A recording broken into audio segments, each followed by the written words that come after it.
शुक्लाम्बरधरं विष्णुं शशिवर्णं चतुर्भुजं प्रसन्नवदनं ध्यायेत् सर्वविघ्नोपशान्तये सदाशिवसमारम्भां शङ्कराचार्यमध्यमाम् अस्मदाचार्यपर्यन्तं वन्दे गुरुपरम्पराम् अरुणां करुणातरङ्किताक्षीं धृतपाशाङ्कुशपुष्पबाणचापाम् अनिमादिभिरावृधामयोगैरहं विद्येव विभावये भवानीम् अधिमधुरचापहस्तामपरिमितमोदभानसौभाग्याम् अरुणाम् अतिशयकरुणाम् अभिनवकुलसुन्दरीं वन्दे भूतनाथं महादेवं सर्वलोकमहेश्वरं पूर्णापुष्कलासहितं वन्दे हरिहरात्मजम्. நேற்று ரொம்ப விசேஷமாக நம்ம ஹரிஹரபுத்திரனுடையதான லீலையை நம்ம ரசித்தோம். அதே மாதிரி இன்றைக்கும் சுவாமி என்ன பண்ணுறாருன்னு கேட்டாக்க இந்திரனுடைய கர்வத்தை எப்படி பங்கம் பண்ணினார் அப்படிங்கிறத பற்றி நம்ம சிந்தனை பண்ண போகிறோம். எப்பேற்பட்ட பெரியவாளாக இருந்தாலும் கூட எவ்வளவு தான் லோகத்தில் எவ்வளவு வசதியான ஒரு நிலைமையில் இருந்தாலும் அவளுக்கு அகங்காரங்கிறது வரப்படாது அப்படின்னு சொல்லுவாள். நான் தான் பெரியவன்கிற எண்ணம் ஒருத்தருக்கு வந்துடுத்தோன்னு சொன்னாக்க அந்த எண்ணமே என்ன பண்ணிவிடும், அவளை படுகுழியில் தள்ளிடும் அப்படிங்கிறது நிச்சயமாக நடந்த உண்மை. அது தேவர்களாக இருந்தாலும் சரி, மனுஷாலாக இருந்தாலும் சரி, அசுரர்களாக இருந்தாலும் சரி, எல்லாருக்கும் பொதுவான ஒரு விஷயம்தான் அது. அப்படி என்ன ஆச்சுன்னு கேட்டாக்க ஒரு சமயம் என்ன பண்ணுறாரு, சாட்சாத் அந்த மகாசாஸ்தா என்ன பண்ணினார், ஐயப்பன் என்ன பண்ணினார், அந்த கைலாசகிரியில் அங்கே இருக்கிற சிவகணங்களோட விளையாடின்னு இருக்க சின்ன பால்ய லீலையில் சின்ன குழந்தையாக இருக்கும் பொழுது அங்கே விளையாடின்னு இருக்கார் சுவாமி. அப்படி சுவாமி விளையாடின்னு இருக்கும் பொழுது என்ன ஆறுது அப்படின்னு கேட்டாக்க அங்கே இருக்க ரொம்ப விளையாடி கைலாசகிரிக்குள்ளேயே சுற்றி வந்து ரொம்ப போர் அடித்து போயிடுது போல இருக்கவருக்கு. பார்த்தாரா பார்வதியையும் பரமேஸ்வரனையும் என்ன பண்ணார், ரட்சணம் பண்ணினார். வலம் நமஸ்காரம் பண்ணார். அம்மா அப்பா இங்கே பாருங்கோ, இங்கேயே விளையாடி எனக்கு ரொம்ப போர் அடிச்சு போயிடுத்து, நான் பிரம்மாண்டத்துக்கு வெளியில் போய் நான் விளையாட போகிறேன், நீங்கள் எனக்கு உத்தரவு கொடுக்கணும்னு பிரார்த்தனை பண்ணிட்டார் அம்பாளையும் ஈஸ்வரனையும். சுவாமி பார்த்தாரா, ஓஹோ இவனுடைய விளையாட்டை ஆரம்பிச்சுட்டார் போல இருக்கு அப்படின்னு மனசில் நினச்சிண்டு, அப்படியே பண்ணுப்பா உன்னுடைய சௌரியம் என்னமோ அதுபடியே பண்ணுன்னு பரமசிவன் உத்தரவு கொடுக்க சிவகணங்கள் எல்லாரையும் கூப்பிட்டுண்டு சுவாமி என்ன பண்ணினார்னு கேட்டாக்க ஐயப்பன் நேராக கைலாசத்தை விட்டு வெளியில் விளையாட ஆரம்பிச்சாராம். விளையாட்டுனா என்ன, நம்ம விளையாடுற மாதிரி சாதாரண விளையாட்டா? அப்படி இல்லை, பிரம்மாண்டங்களையே கலக்கினாராம். அஷ்டதிக்கஜங்கள்னு சொல்வோமே, இந்த உலகத்தை தங்கக்கூடிய 8 யானைகளையும் அது இருக்கிற இடத்துலேருந்து பெயர்த்து திரும்பி வச்சாராம். அஷ்டநாகங்கள் சொல்லுவோம், வாசுகி கார்கோடகன்னு அஷ்டநாகங்களை சொல்கிறாளே, அந்த நாகங்களை எல்லாத்தையுமே ஒரு சுருட்டி விளையாடுறாராம். பிரம்மாண்டங்கள் 14 உலகங்கள்னு சொல்கிற சம்பிரதாயம் உண்டு. 14 உலகங்கள்னா என்னன்னாக்க நமக்கு மேலே 7 உலகங்கள், பூலோகம், புவர்லோகம், சுவர்லோகம், மகர்லோகம், தனலோகம், தபோலோகம், சத்தியலோகம்னு மேலே 7 புவனங்கள். அது கீழே இருக்கிற 7 புவனங்கள் அதலம், வித்தலம், சுதலம், ரசாதலம், தலாதலம், மகாதளம், பாதாளம், கீழே 7 புவனங்கள். இந்த 7ஐயும் சேர்த்து இந்த 14ஐயும் சேர்த்து தான் 14 புவனங்கள்னு சொல்கிற வழக்கம் உண்டு. 7 உலகங்களையும் என்ன பண்ணாரா, ஒரு பந்து மாதிரி சுருட்டி அப்படி அடிச்சாராம். அந்த மாதிரியெல்லாம் லீல பண்ணுறது அந்த குழந்தை. ஓம்கார மூர்த்திம் ஆர்திக்தம் தேவம் ஹரிஹராத்மஜம் சபரி பீட நிலையம் சாஸ்தாரம் பிரணமாம்யகம் அப்படின்னு ஓம்கார மூர்த்திம்.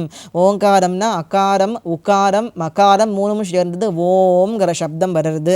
அகாரம் பிரம்மாவை குறிக்கிறது, உக்காரம் விஷ்ணுவை குறிக்கிறது, மகாரம் சிவனை குறிக்கிறது. அந்த ஓம்காரங்கிற சப்தத்தினால குறிக்கப்படக்கூடியவன்னு சொன்னாங்க பிரம்மா விஷ்ணு சிவன் 3 பேருடைய சக்தி இவர்கிட்ட இருக்கு. அந்த ஓங்காரத்துக்கான மூர்த்தியாவே பிரகாசிக்கக்கூடியவர் ஐயப்பன் அப்படின்னு ஓம்கார மூர்த்திம் ஆர்த்திக்னம் அப்படின்னா எல்லா விதமான கஷ்டங்களையும் போக்கக்கூடியவர். நமஸ்காரம் என்ற வாளுக்கு எப்பேற்பட்ட கஷ்டம் இருந்தாலும் மனமுருகி பிரார்த்தனை பண்ணிண்டா அந்த கஷ்டங்களை எல்லாம் அழிக்கக்கூடியவரும் தேவர்களுக்கெல்லாம் தலைவரும் ஹரிஹராத்மஜம் பரமசிவனுக்கும் மகாவிஷ்ணுவுக்கும் பிரியமான குழந்தையா இருக்கக்கூடியவரும் சபரி பீட்ட நிலையம் சபரிகிரியே தன்னுடைய இருப்பிடமாய் கொண்டவருமான சாஸ்தாவையே பிரணமாம்யகம், அவரையே நமஸ்காரம் பண்றேன், அந்த சாஸ்தாவையே நமஸ்காரம் பண்றேன். மத்த மாதங்க கமனம், யானைய மாதிரி அழகா நடக்கக்கூடியவரும். அந்த யானை ஒரு கம்பீரமா ஒரு நடக்கும், அந்த நடையை பார்த்தாலே ஒரு காம்பீரியம் இருக்கும். அந்த யானை மாதிரி அழகிய நடையை உடையவரும் காருண்யாமிருத பூரிதம், கருணை கடலாவே பிரகாசிக்கக்கூடியவரும் சர்வ விக்னஹரம், எவ்வளவு விக்னங்கள் இருந்தாலும் அந்த விக்னங்களை எல்லாம் அழிக்கக்கூடியவருமான சாஸ்தாவையே நமஸ்காரம் பண்ணுறேன்னு இவாள்லாம் ரொம்ப சந்தோஷமாக சாஸ்தாவை நமஸ்காரம் பண்ணிட்டு தூரக்க தெரியறது பாருங்கோ. அந்த விருட்சங்களை எல்லாம் போய் என்ன பண்ண ஆரம்பிச்சுட்டா, அங்கே இருக்கிற மரங்களை பிடுங்கி எரியறது, செடியை பிடுங்கி எரியறது, படத்தை தான் சாப்பிட்றதுன்னு பண்ண ஆரம்பிச்சுட்டா. அந்த வனம் யாரோடதுன்னு கேட்டாக்க இந்திரனுடைய வனம். காளிகேயன்கிற ஒரு அசுரன் இருந்தான். அந்த அசுரன் என்ன பண்ணினா, ஸ்வர்க்கத்தை விட்டு தேவர்களை துரத்தி விட்டுவிட்டான். அது பின்னாடி வரப்போகிறது. அந்த சரித்திரம் பெரிய சரித்திரம். காளிகேய வதம்ங்கிறது, அந்த காளிகேயனையும் ஐயப்பன் தான் சம்ஹாரம் பண்ண போறார். அது பின்னாடி வரப்போகிறது. இது முன்னாடி நடந்த கதை. அந்த காளிகேயன் என்ன பண்ணினா, ஸ்வர்க்கத்தை விட்டு தேவர்களை எல்லாம் துரத்தி விட்டுட்டான். தேவர்களுக்கு என்ன பண்ணுறதுன்னு தெரியல. அவன் நெருங்க முடியாதது கைலாசகிரி. கெட்டவா ஒத்துருமே கைலாசத்தை நெருங்க முடியாது. அது புனிதமான க்ஷேத்திரம். அதனால அவனால் நெருங்க முடியாதுன்னு கைலாச மலைக்கு அடிவாரத்தில், கைலைக்கு அடிவாரத்தில் தான் ஒரு பரமசிவனுடைய அனுமதியோட கூட ஒரு மாளிகையை நிர்மாணம் பண்ணி அந்த க்ஷேத்திரத்தில் ஸ்வர்க்கத்தை விட்டுட்டு அமராவதியை விட்டுட்டு இங்கே இந்திரன் தங்கின்னு இருக்கார். இந்திரன் அமைச்சரான நந்தவனம் அது. அந்த நந்தவனத்துக்கு தான் போய் இவன் என்ன பண்ணினா, அங்கே இருக்கிற மரங்கள் எல்லாம் பிடுங்கி எரிஞ்சு எல்லாம் பண்ண ஆரம்பிச்சுட்டா. இந்திரனுக்குன்னு சைன்யங்கள்லாம் இருப்பான் இல்லையா, அவன் என்ன பண்ணினாலாம், என்னடா அது திடுதுப்னு யாரோ உள்ள நுழையறா, மரங்களை எல்லாம் பிடுங்கி போடலாம், இது யாராவது அசுரர்களா என்ன, ஒன்றும் புரியலையேன்னு பயம் வந்துடுத்து. பார்த்தாலாம் ரொம்ப யுத்தம் பண்ண ஆரம்பிச்சுட்டா. இந்திரனுடைய சைன்யங்களும் சரி சிவகணங்களும் சரி ஒருத்தரோட ஒருத்தர் ரொம்ப உக்ரமாக யுத்தம் பண்ண ஆரம்பிக்கிறா. சிவகணங்கள் கிட்ட யாரால சுவாமி நிற்க முடியும் அப்படின்னா, இந்திரகணங்கள்லாம் என்ன பண்ணிவிடுத்து, தோத்து ஓடி போக ஆரம்பிச்சுடுத்து. அந்த சாஸ்தா இந்திரன் கிட்ட போய் இந்த மாதிரி நியாயம் கேட்க இந்திரன் பார்த்தானா, நீ யார் அதை கேட்கறதுக்குன்னு ஒரு தடையை கேட்டு, அகங்காரம் அதுதான். நீ யாருன்னு சுவாமியை பார்த்து கேட்கலாமோ, அந்த சுவாமி தான் இந்திரனுடைய ஹிருதயத்திலையும் இருக்கார்.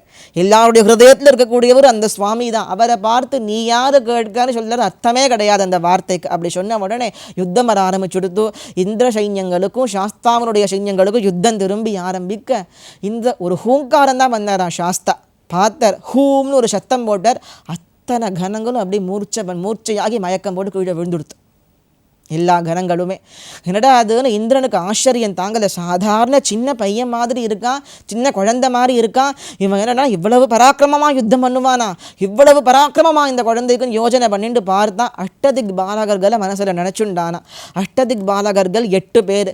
இந்திரன், வருணன், அக்னி, வாயு, குபேரன், ஈசாரன், நைருதி, யமன்னு 8 பேர். அவன் 8 பேரும் என்ன பண்ணினான்னு கேட்டாக்க அந்த இடத்துல வந்துட்டா. இந்திரனோட மற்ற 7 பேரும் மகா உக்ரமாக அந்த குழந்தையோட யுத்தம் பண்ண ஆரம்பிச்சாளா. அவரோ சின்ன குழந்தையாக தான் இருக்கார். அந்த குழந்தையோட தேவர்களுக்கே தலைவன் இந்திரன், அவனும் சகல சக்திகளும் பொருந்திய திக்பாலகர்கள்லாம் யுத்தம் பண்ண ஆரம்பிச்சுட்டான். சாஸ்தா பார்த்தார், ஒன்றுமே பண்ணலை, சிரிச்சாரா. 8 சாஸ்தாவை வடிவெடுத்துட்டார். அஷ்டசாஸ்தா அப்படின்னு பேர். தன் ரூபத்தை 8 வடிவத்தை எடுத்துட்டு வந்தார். 8 சாஸ்தாவும் என்ன பண்ணினான்னா 8 திக்பாலகர்களோட யுத்தம் பண்ணுறா. மகாசாஸ்தாங்கிற ரூபத்தில் அவனுக்கு தரிசனம் கொடுத்தார். அந்த வடிவத்தை தான் சபரிமலையில் நம்ம இன்றைக்கி தரிசனம் பண்ணிட்டு இருக்கோம். அந்த ரூபத்துக்கு மகாசாஸ்தா அப்படின்னு பேர். நாதாய ஜகத் சர்வ ஜகதாம், ஜகத்துக்கெல்லாம் நாதனா பிரகாசிக்க கூடியவனே, பஜதாம் பவ, பஜதாம் உன்னையே பஜிக்கிறேன், பவாப்தி போதாய, பவம்னா சம்சார சாகரம் அர்த்தம், பிறவிக்கடல். இந்த பிறவிக்கடலை தாண்டுவிக்க கூடியவனே, நித்தியம் அகிலாங்க புவே, அகிலங்களுக்கெல்லாம் ஈஸ்வரனே, அகிலங்களுக்கெல்லாம் அரசனே, உன்னையே நமஸ்காரம் பண்ணுறேன். இந்த அபராதத்தை பொறுத்துக்கோப்பா, நான் தெரியாமல் பண்ணிட்டோம். நாங்கள் நீ சாட்சாத் சாஸ்தான்னு தெரிஞ்சிருந்தா யுத்தம் பண்ணியிருப்போம், உங்ககிட்ட நமஸ்காரம் பண்ணியிருப்போம். நீ சாஸ்தாங்கிறது எங்களுக்கு தெரியாது, அதனால யுத்தம் பண்ணிட்டோம், மன்னிச்சுக்கோன்னு பிரார்த்தனை பண்ணிக்கிறா. இந்திராதி தேவதைகள் அத்தனை பேருமா சேர்ந்து காளிகேயாசுரனையும் சம்ஹாரம் பண்ணி உங்களுக்கு ஸ்வர்க்கத்தையும் மீட்டு தரேன் அபயப்பிரதானம் பண்ணி அனுகிரகம் பண்ணினார் சுவாமி. அந்த மாதிரி இந்த சாட்சாத் மகாசாஸ்தாவும் கூட இந்திரனுடைய கர்வத்தை அடக்கி அவனுக்கும் க்ஷேமத்தை பண்ணினார். அகங்காரம் வந்துடுத்துன்னா அந்த அகங்காரம் அழியணும்னு சொன்னாக்க சுவாமியினுடைய திருவடியை நமஸ்காரம் பண்ணணுங்கிறத சொல்லிட்டு அவர் கட்டாட்சம் எல்லாருக்கும் கிடைக்கணும்னு பிரார்த்தனை பண்ணிக்கொண்டு நாளைக்கு இன்னொரு வைபவத்தோடு நம்ம சிந்தனை சாஸ்தா வைபவத்தை சிந்தனை